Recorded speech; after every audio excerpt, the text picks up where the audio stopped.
Welcome to the Humble Hoof Podcast. My name is Alicia Harlov. This is a podcast for both horse owners and hoofcare professionals, offering discussions into various philosophies on the health of the hoof and soundness of your horse. Please check us out on Facebook or at thehumblehoof.com. I first stumbled across Adeles Journey, an internationally recognized mentor and trainer, through some thought-provoking Facebook posts, and then realized she also has a podcast called The Willing Equine. I was drawn to her ways of explaining things using a science-based approach and loved her focus on creating a positive relationship between horse and owner or any person involved in that horse's life. As someone who works an inherently dangerous job, holding up a hoof on a 1,000-pound animal where that hoof could potentially kill me at any moment, I am always looking at ways I can make sure that horse I am working on is as comfortable as possible mentally and emotionally. I asked Adele if she'd be willing to chat with me about ways an owner can prepare a horse to feel more comfortable and be more willing with their farrier appointments to help those appointments be more safe and enjoyable for everyone involved. So why don't we start and have you explain a little bit about your journey into working with horses and training specifically?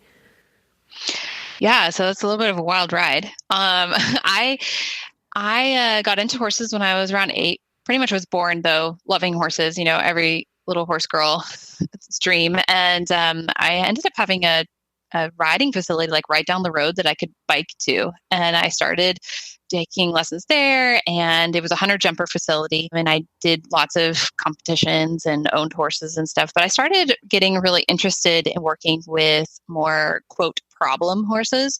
During that time, I'm not exactly sure what drew me to them other than, maybe at the time I liked the challenge. I'm not sure. I used a very different training approach at the time. Things were a little bit different. We didn't have social media really. I didn't know all the things I know now. And so I was very much going off of all my traditional training and what my trainers did. I just did more of that. And so I got into working with some of their rehab cases. There was one horse in particular. He had an interesting situation where he had flipped over at one point and fractured some parts of his back. That's what I remember. I was young at the time, so I don't remember the exact details. I just remember that he was put out to pasture for a while to recover and then brought back into training. And when they brought him back, he tended to run through fences and buck and bolt. And so he needed some more training, which looking back now, I realized there was a lot there going on, like saddle fit. He didn't have proper, physical work, meaning body work, etc.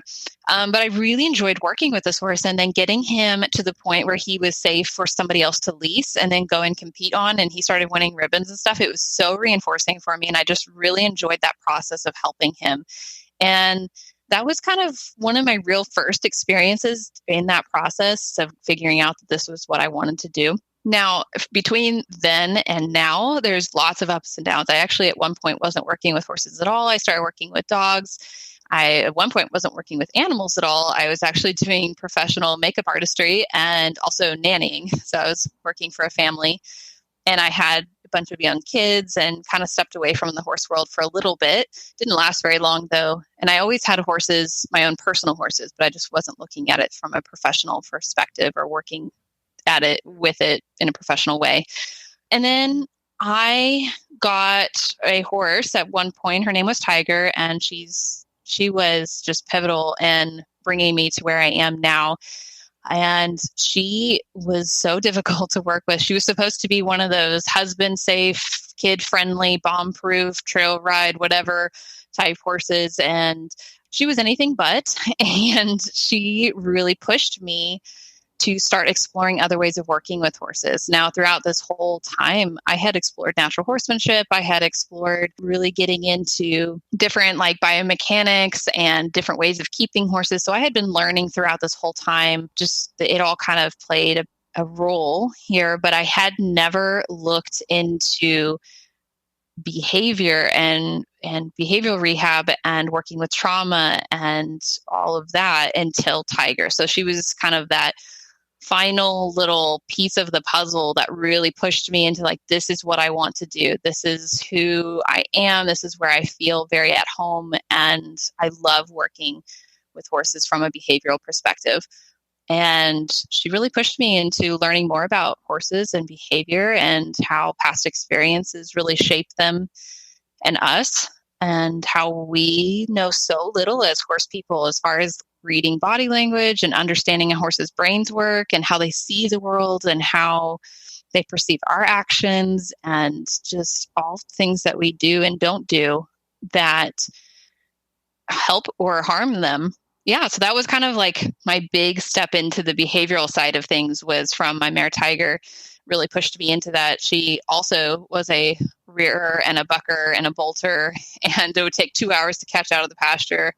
And I have very distinct memories of like sitting in the saddle in the middle of the arena just crying because I was like, I don't know what to do with this horse. She's a mess, and I can't sell her because she's dangerous and she'll end up nowhere good. I don't want to put her down, but I also can't keep her because she's dangerous. And at the time, I was very convinced that horses had to have a job or a thing that they were providing us, or else there was no point in having one. So my perspective has changed quite a bit since then.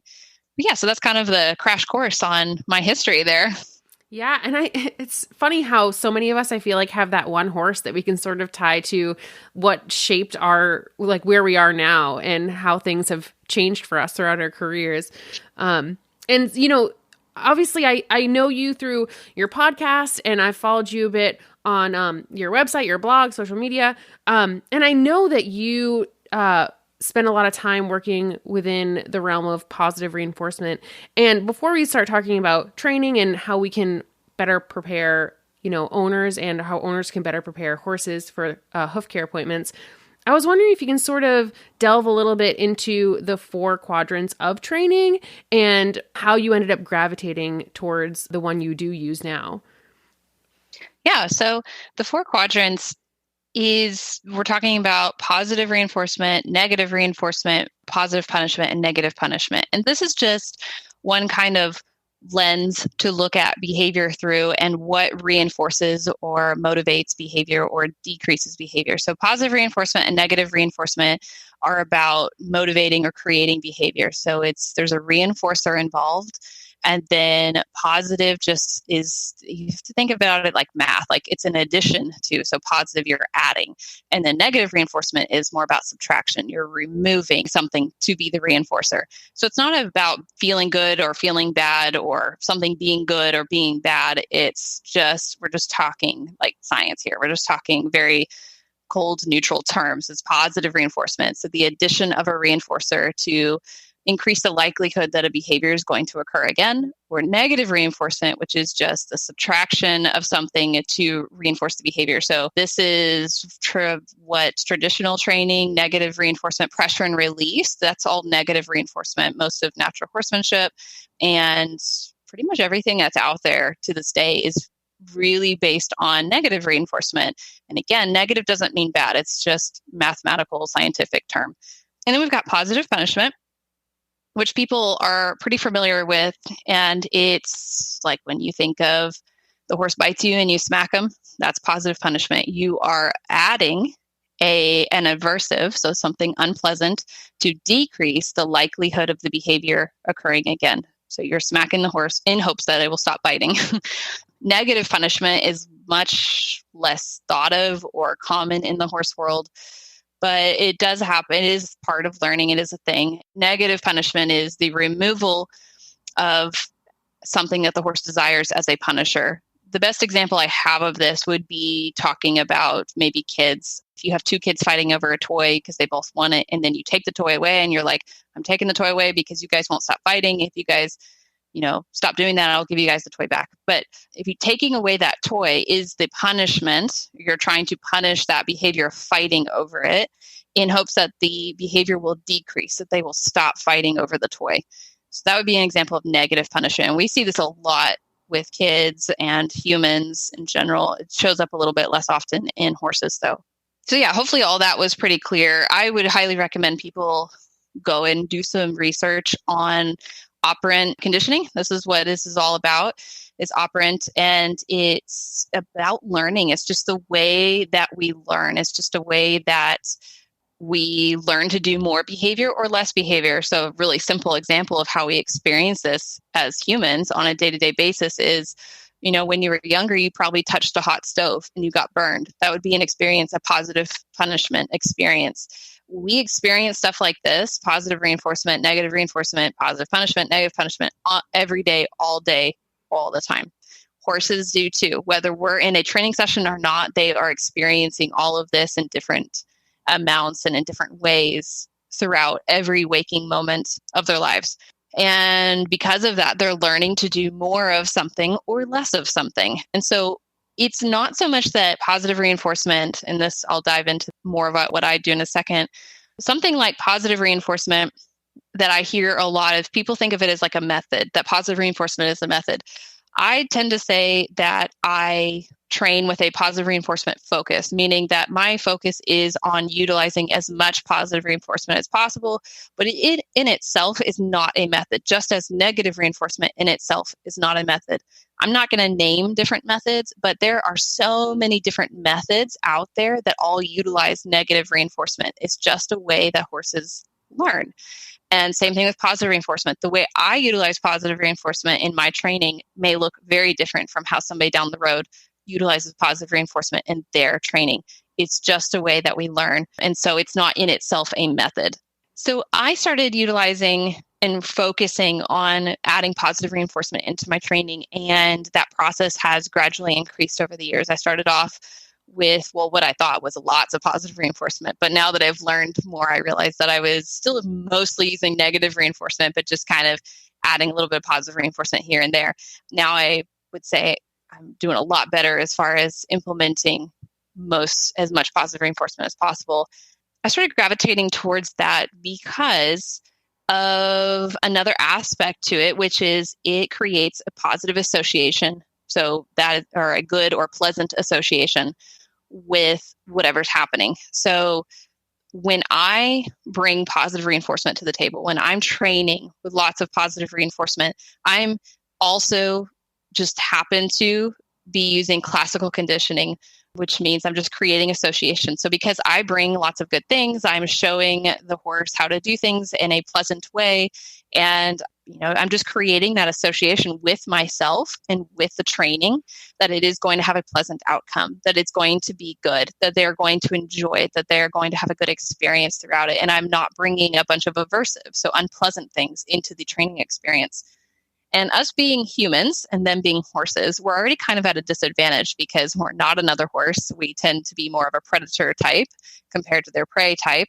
And we're kind of already having to make up for that and building that relationship on top of that. And we want them to start to trust us and to learn that being around us is a pleasant thing, that good outcomes come from being around us. So positive reinforcement really helps with that. And then specifically when I work with horses, I work with a lot of horses that have trauma or negative associations with people or different experiences, maybe it's a very specific incident like the farrier or getting into a trailer. And they already have all of that experience under their belt, their learning history that tells them the trailer's bad. We'll use that example. So it doesn't really help very much to come in and start using negative reinforcement, suppression, release. Now I am adding an aversive, so I'm adding something unpleasant until the horse does the thing I want, and then I release or I take away that aversive, that unpleasant thing, and that reinforces the behavior, that creates more of it. So if we already have a negative association with the trailer, an unpleasant association with the trailer, and then we're coming in with suppression release, which adds in more unpleasant to take it away, to create more behavior, it's just not really helping. We're not classically conditioning anything. We're not creating new pleasant experiences with the trailer. We're just getting the thing done that we want to get done. Yes, it may work, but the horse doesn't look at the trailer now as a good thing. It just is like, well, I have to do it. So when I come in with positive reinforcement, though, I can start saying, you see that scary trailer there? It is awesome. You are going to love that trailer. You're going to get all the good things when you get in the trailer. It's going to be your best friend. Like, I can create such a good experience now with the trailer that the horse wants to jump into the trailer. And it's not because of an or else in quotation marks. Like, they want to get in. There's no consequence for not getting in. It's just that the trailer's awesome now. So we want to get in. So in my area of work where I'm working with horses with lots of baggage and trauma or even just your everyday horse, it's such a powerful tool and it's such an amazing way to work with horses. And then I create I can help create such a deep experience or a deep association with my presence now. I've seen this happen over and over again, where a horse that has worked with me for a while, like my own horses or whatever, I can introduce something new and scary, and they're like, oh, the human said it's good, therefore it must be, because she always predicts good outcomes. So let's go do it. And they're so brave and really confident, and they really trust that experience with me. And so it's such an addicting experience, honestly. I don't know how I could do anything else from this point forward. I just really have enjoyed it. Yeah. And honestly, when you were talking about the different things that you're looking to work with horses, I feel like another huge thing is, at least what I see, is horses that have had a negative association with Hoofcare. And I see a lot of owners who have a strong desire to work on that and change that association, and might not know exactly where to begin or how to make it a better experience. So I'd love to talk a little bit more about that. And sort of expanding on your explanations in that last question, I feel like there are some ways that people confuse positive reinforcement. And I was wondering if you could kind of explain the difference between just giving a horse a treat after an event and what is actually training with the expectation of reinforcing a desired behavior. Yeah, that is a great question. So I think a lot of people see me giving food, and they, in their minds, this is where I started with too. They're doing what they've always done, but then just adding some food afterwards. And so it's more like you're giving treats. So you're utilizing negative reinforcements, pressure and release, to do all your normal stuff, but then they did the thing you wanted. So you're like, here, horse, here's a nice treat. Good job. You did great, which is not a bad thing. I'm not saying it is, but that's different than taking a training approach that is focused on positive reinforcement. And we actually start at the very beginning and shape the behavior we're looking for with the positive reinforcements. So we'll use an example that will be relative to your podcast, so hoof handling. If I have a horse that is learning how to pick up their feet, something that somebody might do that is the first example where you're just giving a treat afterwards is they might reach down, grab the foot, and start pulling up on it. And then when the horse pulls up, they stop, put the foot down, and give the horse a treat. That's going to be primarily motivated, most likely, we'd have to ask the horse, but most likely motivated through negative reinforcement, because that sensation of having their leg pulled up on is a little bit unpleasant. It doesn't have to be bad. It's not like they're traumatized or anything like that. They're just like, ooh, interesting. I don't know if I like that feeling. How do I kind of make it stop? I'm going to try lifting my leg. And then that works and the pressure stops, and then you put the foot back down.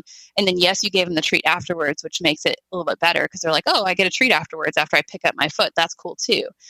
That would be a different approach, though, than what I would utilize now, which is I actually will kind of just have the horse standing there, and I will look for them just naturally doing their own thing. They might shift their weight off of the foot that I'm looking for. So I'm kind of just setting it all up. I set up the whole arrangement. I get them where I kind of want them. I'm setting them up for success so that they offer me the behavior that I want right away without even barely having to think about it. So they just happen to take weight off of, let's say, the left front. And I'm going to go ahead and click and feed. And they're like, interesting. What just got the click? I need to do that again. And so they're going to think there for a second, and I'm going to see a micro shift in the weight off that left front again. And I'm going to click and feed. And so right now, all they're doing is twitching maybe a shoulder muscle. Like it's barely anything. But before you know it, especially with a very clicker savvy horse, they're lifting that front leg up and holding it for 2 minutes straight and then waiting for you to cue them to put it back down. And you've got a whole trained behavior that was totally trained with positive reinforcement. They're only doing it because of the reinforcer, the positive reinforcer following the behavior. That was the primary motivator for the behavior. Is that kind of the answer you're looking for? Yeah. Yeah. And obviously the horse knows, has already been exposed to a clicker or, something where they're associating that sound with a reward or a treat or doing the right thing. Yes, that's a key thing here. So positive reinforcement by itself does not automatically equal clicker training. The clicker is just a tool.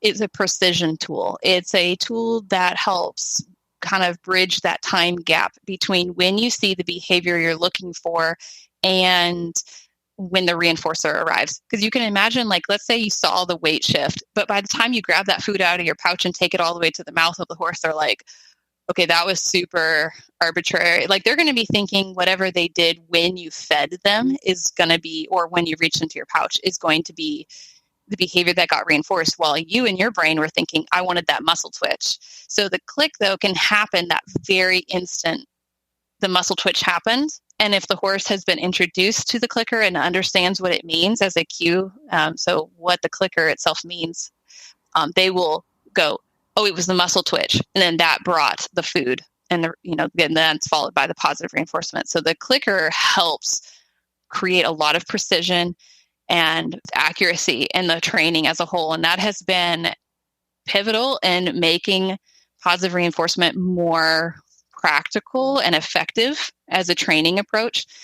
And it requires the same sensitivity to timing and the same strategy, and maybe even more so than a traditional pressure and release negative reinforcement based training approach. So timing is really important. Consistency and predictability are really important here too.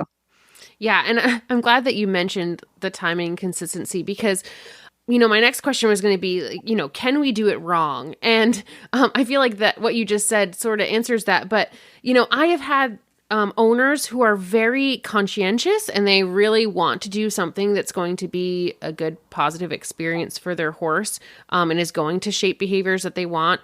But maybe don't have a training background. And I've actually come to their horse to trim and felt unsafe working on their horses, because sometimes these horses are so focused on getting a reward that they see me as a sort of a nuisance. Like, I'm just in their way to getting their reward that they get if they pick up their foot or if they hold it up for X amount of time.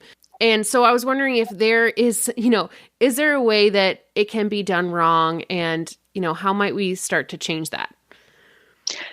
100% it can be done wrong, which is why hand feeding and feeding horses in general, especially like during trims or just training, has gotten such a bad reputation, is because people have seen it done wrong, and it can be dangerous, just as anything done wrong can be dangerous. I mean, a farrier trim done wrong can be very detrimental to the horse their long-term health.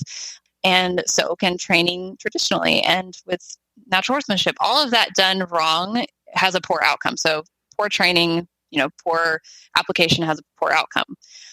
And this is still so new that I think a lot of people are very interested in it, just as I was. But sometimes there can be a lack of professionals around to help or access to information. Now, thankfully, we have the internet, which is a beautiful, beautiful thing. There's coaches all over the world that do virtual coaching like myself. And so I can coach people from all the way across the world, and I can help people do it, quote, right. Although, of course, like we mentioned before, there's different methods and different ways of doing it. So, different trainers are going to do it slightly different ways. But I highly recommend to people that they seek out professional guidance, at least in the beginning, and then you can go along your merry way after that and do whatever you want and create your own method. That's fine with me. But getting that professional guidance in the beginning is going to be really important.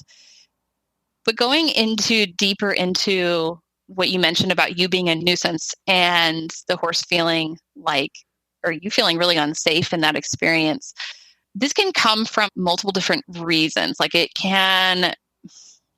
I see this happen when either the horse is being fed too high a value reinforcer. So they're really anxious about the food because they're like, I need more. And I always recommend to people that they feed the lowest value reinforcer possible. I feed just Timothy pellets. So when this is why I don't say treats. I say food reinforcers, because people tend to associate the word treats with Mrs. Pasture's molasses cookies, which I'm not opposed to feeding once in a blue moon, one cookie of molasses we have to be careful with. But that's not what I train with. That's just kind of oh, you're such a good pony. Here's a little thing just for funsies. But what we train with is either a loose hay, like a Timothy hay, or I have coastal Bermuda mostly where I am. Or I train with a Timothy pellet. For my metabolic horses, I use a lot of celery because it's really low calorie. Maybe I'm using an alfalfa pellet and maybe I'm using some loose alfalfa, but that's about it. I don't train with anything else. And so I'm using something that the horse is just barely interested in and should also have access to for the rest of their day. So their 24-hour day, they should have access to almost the same exact food that I'm training with. And so this really helps keep that edge down and keeps them like really calm about it. Basically, you're just providing them more of their forage ration that day. You're just like, okay, I'm going to use that same hay that was in your hay bale. Let's just stand here and eat it. And you're going to be feeding them.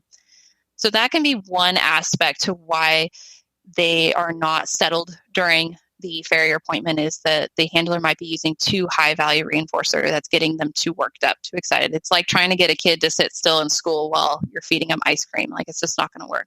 I have 3 kids, so I have a lot of experience with that. Another reason that might be happening is how the handler is applying the reinforcers. So in what position are they applying them? So are they giving them, offering them? How often are they giving them? I utilize a approach called open bar. This was coined by another trainer that I'm drawing a total blank on. But basically, I just feed the whole trim. I just back-to-back feeding, but I'm always feeding in the same exact position. So the horse is able to stand completely still for the farrier, completely relaxed, knowing that the food is coming right back. So it's just like offering more and more food right in that spot, almost as if they had a hay net available to them. They could just sit there and eat it. But if you don't want to use an open bar and you want to feed them more strategically, you would just need to do a lot more preparation with your horse. So having them learn to stand quietly in between reinforcers is really important. And I utilize this throughout all my training for everything. And then 2, making sure you practice in the same situation you'd put your farrier in. So have a friend, have another horse person come and pick up your horse's feet while you're feeding. And this is huge. You got to practice before your farrier's underneath their feet. So they start to learn that, oh, this is what we do in this location and in this way. And these are my cues. And I know the reinforcement is not going anywhere just because this person is picking up my feet. So preparation for the horse is really important. The value of the reinforcer you're using is really important. And then the application of it. So how you're feeding it, when you're feeding it, where you're feeding it, all of that. Yeah, absolutely. And, that kind of brings me to my next question. Some people who are listening to this are going to be brand new to this idea and maybe have never even heard of positive reinforcement. And this is like their first introduction to it. So do you have any tips for introducing your horse to the clicker or whatever, cue they're using without becoming like a cookie monster? Yeah. So professional guidance is going to be key with anything, any type of training you're looking at. If you were to get into a new discipline, if you'll say you're a hunter jumper mostly, and you've been riding your whole life doing hunter jumper, and you want to get into reining, even if you're a professional hunter jumper trainer, you would still get professional guidance from a reining trainer to learn how to ride a reining horse and compete in that area, in that discipline. Same thing goes here. It doesn't matter how long you've been training horses for. If you've never picked up a clicker before or used positive reinforcement before intentionally, then professional guidance is going to be key to begin with. There's lots and lots of resources. There's lots of free YouTube videos. I've got more than a couple. I've got lots of videos on social media, but I would definitely still recommend looking into some books. And there's lots of online courses that are really detailed and thorough. Of course, I've got my own, but any of the reputable trainers would be fantastic. Just somewhere to start. And you can always build, you can always learn from different trainers, just like with anything.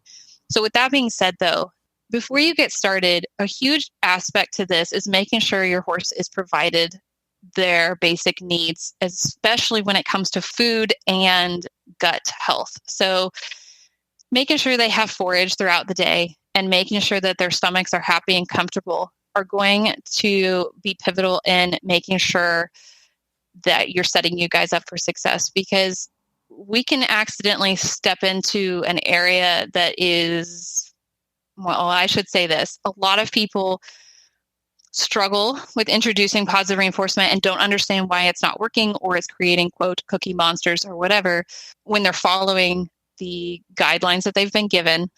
And what it comes down to is that their horses are in winter is coming mode. They're in a starvation mode. They are not being provided enough forage. And so they see any kind of food and they go over threshold and they're just like food, food, food, food, food. So we need to make sure that we don't have our horses in that state when we start training with food. That's really important. And then making sure that you're training with something that is very low value. So a Timothy pellet, a Timothy hay, maybe an alfalfa pellet or alfalfa hay, like loose hay, like go grab some clumps of hay out of your round bale kind of thing or your square bales. It's very low value, nothing that's sugary, nothing that's flavored, nothing that's, a treat, like it has a label treat on it. You probably can't use it or shouldn't use it. The other thing is going to be the first behavior you should teach any horse, every horse. I don't care how mellow they are or how out there they are, is how to stand quietly with you. That's the first thing I teach all horses is I introduce the clicker. So I'm clicking and then I toss food, click, toss food. So they start to pair those two things together. So the click means food is coming. So it just becomes a cue. But then it becomes more complicated than that because I want to start specifically clicking for standing quietly with me. And at first I do this in protected contact. So that means like there's a fence barrier between you and the horse. So some sort of barrier. It could be a stall door too. Just so you're setting everybody up for safety and success. And it provides that horse with more information. Oh, I'm not supposed to come towards the food. Because you think about it, every time they've seen food in the past, they're supposed to go towards it. And now you want them just to stand there quietly. That's a little bit counterintuitive to the horse. So we need to help them out. And we need to provide them with that information that they're supposed to stay on their side and you stay over here. And then I just start clicking for standing quietly. And then we build from there, basically. And there's a lot of steps after that. We can go into more complex behaviors. I can teach more complex things like standing for the farrier. That's actually a very complex set of behaviors that we're training. It sounds so simple, but it's really hard. Or not hard. It's just complex for the horse. There's a lot of little pieces to it. And then the other thing I'm going to say is that don't be stingy with the food. I find a lot of people, they're holding on to this idea that positive reinforcement can be overused, or they're feeding their horses too much, or they're going to make their horses more muggy by feeding them too often. When we first start working with a horse, I'm looking for that first microsecond that they're standing still. So if they've been moving, and obviously I've tried my best to set them up so they're standing still naturally. And the very first second they're standing still naturally, not even a full second, like a half a second or less, I'm clicking feeding. And then as soon as like they bring their head up and they haven't even thought to start moving again, I'm clicking and feeding again. And it's very high rate of reinforcement is what that's called. And then from there we build duration. So we build, we go from half a second to a full second to 2 seconds to 3. And then before you know it, we could be much like a great duration on that behavior. It just depends on what your criteria is and how much duration you want for that particular behavior. But I guess just really is low value reinforcer, making sure your horse's gut is healthy, that they're being fed a species appropriate diet, and that you're getting professional guidance. Start with reinforcing standing still with you, and then don't be stingy with how often you're reinforcing to begin with, and then you can build from there. Yeah, that's all great. I mean, those are such clear directions, and I think that's really going to be helpful for owners. So thank you so much for diving into that a bit too, because obviously we're only there. We only see the horse maybe once a month, and oftentimes a little bit less than that. So we aren't able to work with them as often as an owner might. So how can an owner prep for a hoof care appointment between trims and maybe work on building timing or foundations to shape longer durations of behavior, holding the foot up longer and that kind of thing? Yeah, so this is so important. I'm a big believer that your farrier is there to do a job. They are there to trim the feet, and your job as the owner, caregiver, or trainer is to do the training. So your horse is prepared and set up for success, and so is your hoof care provider. And then through that whole successful process, you are set up for success, and you get to have a good experience being the horse owner, caregiver. Different ways you can prepare for it are by watching your farrier work, your hoof care provider work, and seeing how they do things, and just marking those, like taking note of all the little nuances, the little cues, the little actions, the little things that your horse is going to be paying very close attention to. Do they put their hand on the inside of the leg or the outside? Do they slide their hand down the leg? Do they put their hand on the fetlock or on the pastern or on the knee? I've seen, or the cannon bone. Like, where do they cue for the leg to come up? Are they applying any level of pressure to ask the leg to come up? Do they touch the upper body first before sliding their hand down? Do they stand, do they lean over 6 inches or 12 inches? Do they stand slightly to the left or slightly to the right? Like, there's so many different things that go into the trims and the way that you as a hoof care provider, your behavior, the horse is marking all of that. They notice all of that, and all of it is a cue. All of it says to them something. It provides them information. So as the trainer or the care provider for the horse, you need to know all of these things so that you can properly train for them and train your horse to be expecting them and to know what to do in the presence of these cues, the behavior of your hoof care provider, and or show your hoof care provider how you cue these things. And that can be a conversation you guys can have to set everybody up for success. I have certain horses that you can't touch their body before you touch their leg. It's just due to physical issues, whatever it is, like, you do not touch their body before you touch their leg. I've taught my hoof care provider how to do that. We've had the conversation about it, and it goes very well from that point forward. But naturally, she wants to walk up to and scratch on the horse's shoulder and then run her hand down the leg and then ask the horse to pick up their leg. If she does that, though, it could really upset that horse. And this is a specific case where it could just set us all up for failure, and we're going to have a reaction from the horse. But if she just skips that first part and does everything else normally, then it's all golden. So having conversations with your hoof care provider is so important here. But also, we as horse care providers and trainers need to realize that our farriers, hoof care providers, are moving pretty quickly through a lot of different horses. So I'm always very cautious to ask them to change their behavior too much, because it's too much for them to remember. Like, this horse needs it this way, this horse needs it that way. So I try and be as minimal with that as possible, and I try and train my horses according to my farrier as much as I can.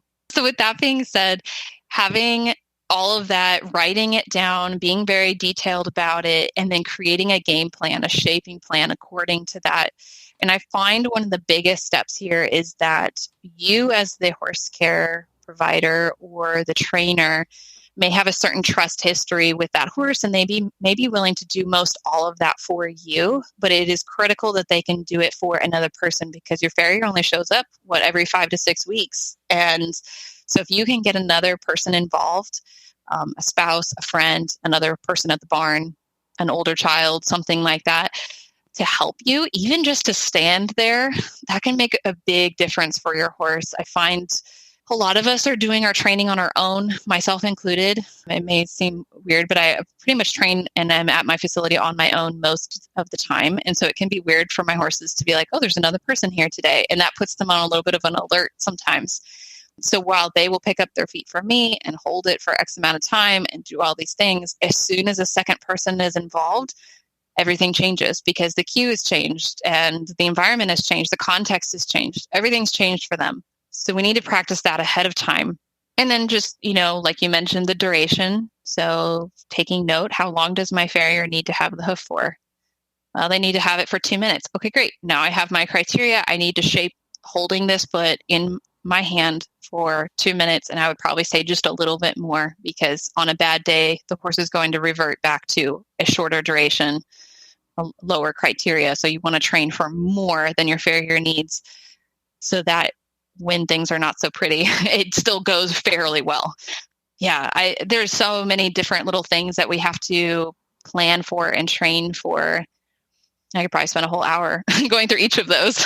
Right. Yeah. And I'm sure that people can also refer to your more in-depth explanations in terms of getting that exact increase in duration and that kind of thing for help with that stuff. And now, obviously, the listeners here, there's an audience of horse owners and hoof care professionals. And so for those who are actually working on the horse and doing the trims, what can we do while we're under the horse that, the horse will understand what we're asking of them, that falls into this foundation that the owner has started to build? I think from a hoof care professional perspective, I think it's going to vary. So I'll tell you what my trimmer and I do. I do, like I mentioned before, I do the open bar where I'm just feeding throughout the whole trim. And I've prepped my horse for this. They know the drill. They know what we're doing. I've had people practice with me. And then my trimmer arrives and we've had dialogue before we interact with the horse. And I'm talking about in the grand scheme, but also individually per appointment. So I talk to my trimmer first before the appointment begins. I mentioned, hey, like especially if I have a horse that has something like EPM or PSSM or something like that, I would talk to her like, the EPM seems to be flaring up a little bit today. We might struggle a little bit with balance. I've been working with her, but just know, whatever it is. So I'm going to give him a quick update during that actual appointment, but I'm also, before we even start working with this horse, so let's say I have a new client's horse come in and I'll have done a bunch of practice with them before I have my trimmer go under them. Like, okay, I've worked with this horse up to this point. I might even show them videos of the training we've been doing so far so they know what to expect and how far we've gotten. I'll tell them, she seems to be comfortable with this, but she struggles with that. So the owner caregiver really needs to be good with communicating so that you guys can do, the hoof care providers can do their job and be safe. For the average horse, and let's say you've been working on this horse or you know what to expect and you're under their foot, I think just making sure that you follow the agreed upon plan for this horse as far as the behavior goes. So where should you be touching the leg to ask for the horse to pick up the foot? How long should we be able to expect this horse to hold up its leg? There also needs to be agreed upon action should the horse pull their leg away. My trimmer and I have an agreed plan that if the horse pulls its leg away, that she should let go of the foot immediately. And there are some horses that she could ask them to keep the foot with her. But again, I work with a lot of horses that have past negative, unpleasant experiences with the trimmer. So it's really important that she lets go of the leg because it could escalate from there. We don't want that to happen. So we have agreed upon actions. Like if the horse were to pull away, do this. If the horse steps away, do this. If the horse were to lash out at her, we have a plan for that. We go through all of that. And so her job really is to do what she does best. And then also make sure that, she follows the plan that we've worked on for that horse. I think the biggest thing is keeping calm and being mindful of your mental state and your nervous system, just making sure you're breathing, making sure you're relaxed, making sure you have an optimistic, kind of positive outlook on what's going to happen with this appointment for the horse. The horses pick up on that so easily, and you can really make or break a session or a trim on your mental, emotional state.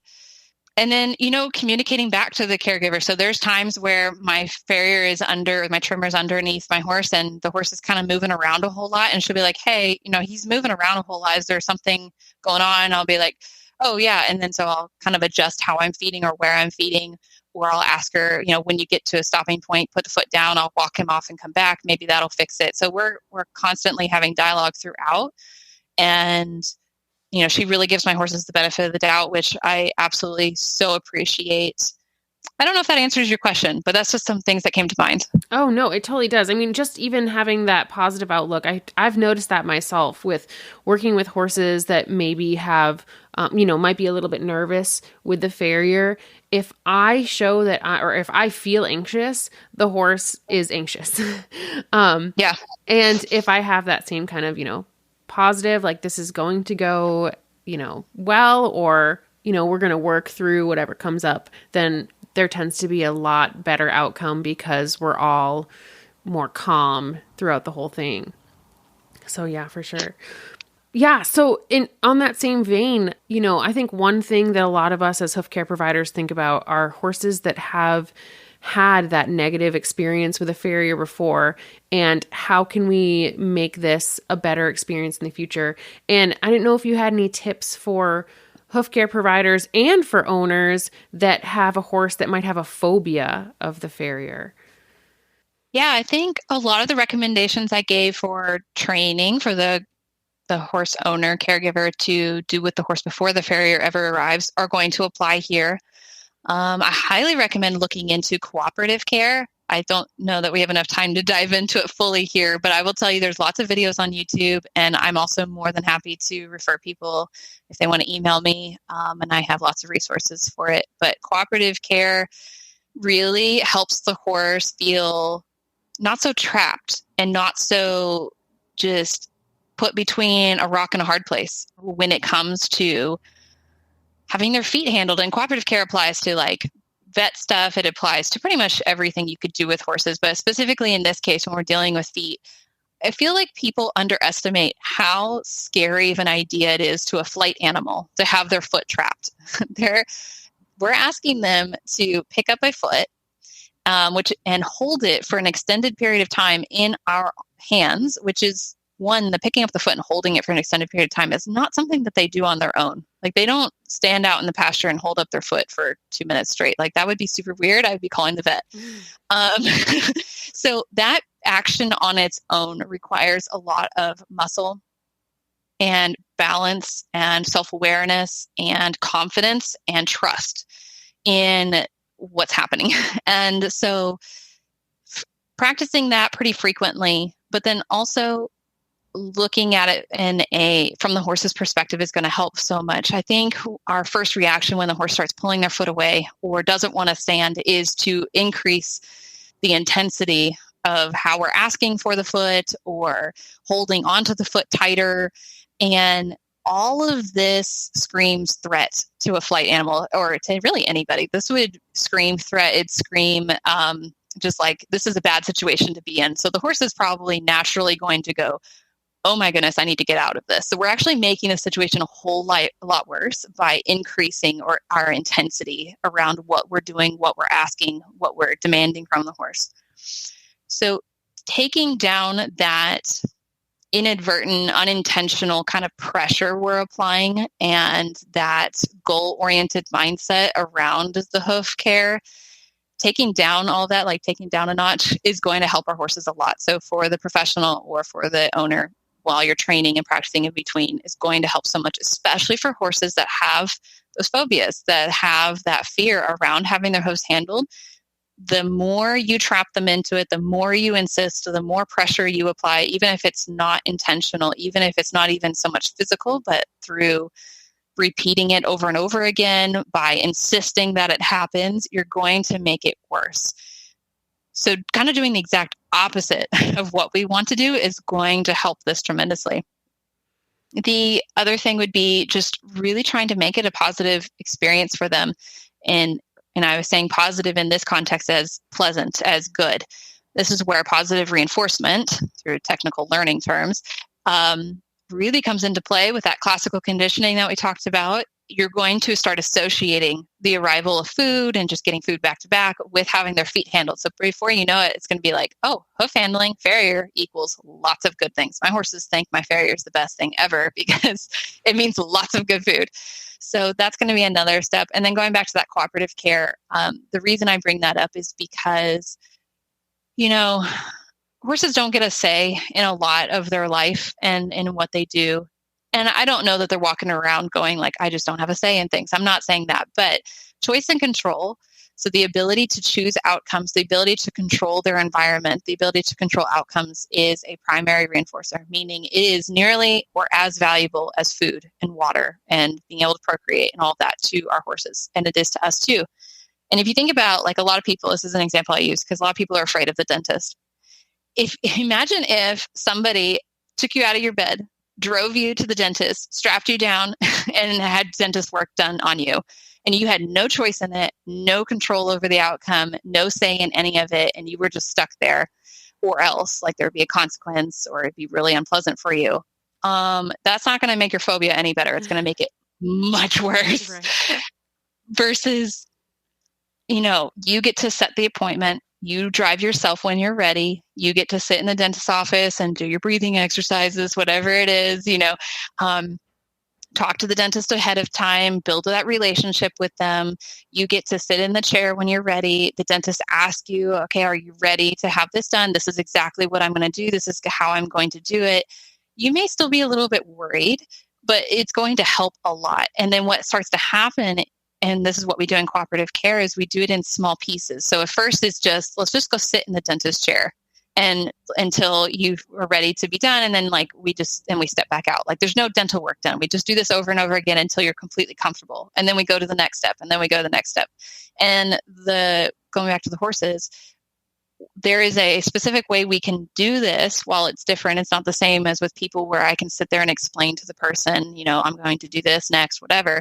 We can do something similar through very strategic training that allows them to piece together behavior. So if this happens, then this happens, and this happens. They can be aware of what's happening next enough that they can choose to participate or not. And a lot of people hear this and go, oh, shoot, my horse would never do it then. Why would I do that? I just won't do it. I'll tell you with 100%, there's been never a case where this hasn't happened for me and for a lot of other people. When done well and when done consistently, they become so much more cooperative, and they start participating. They start volunteering for the experience, even things like shots and blood draws. And we see this all the time in zoo animals. There's really cool videos on YouTube you can go look up of voluntary blood draws from a tiger. They just stick their tail through the fence, and you can walk up and take the blood from the tail or whatever it is. And voluntary or cooperative care, like foot care for elephants or giraffes. If we can do it with lions and tigers and bears, we can do it with our horses. And it's so powerful, and they really start to intentionally participate and enjoy the experience. And so it can turn something that is unpleasant into a pleasant experience.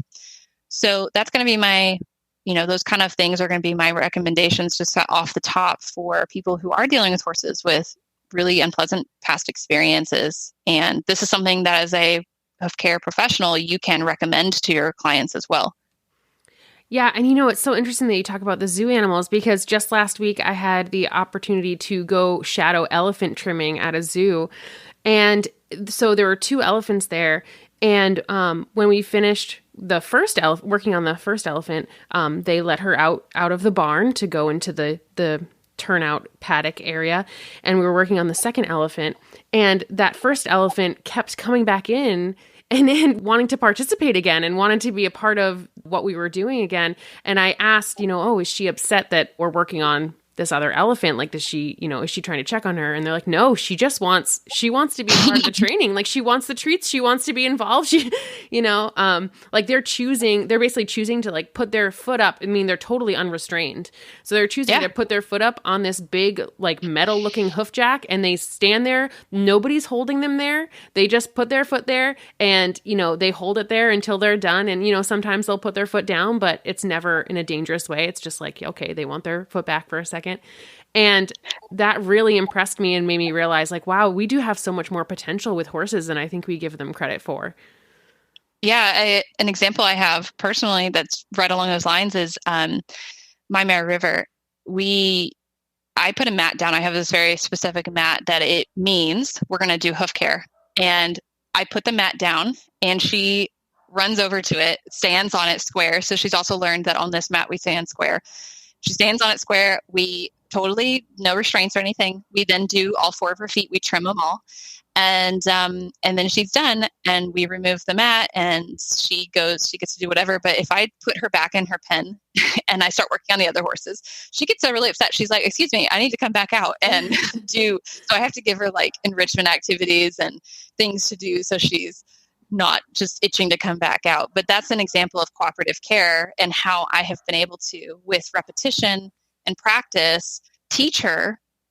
Obviously I don't have, again, that dialogue. I can't talk to her and say, hey, we're going to do hoof trimming now. But what I can do is pair, just like with the clicker and the food, I can pair this mat equals this outcome. And she obviously really has found it to be a good experience because she sees that mat go down and she just trots right over and she stands on it and she's ready to go.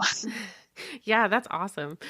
Yeah. And I think, there's so much that we can talk about. I mean, I know that there's a million questions that I could ask, and I'm sure that a lot of people who are listening have questions, and we could talk forever. But I was wondering if you could just share some of the ways that people can learn more about this from you or get in touch with you, and maybe how to access your podcast. Yeah.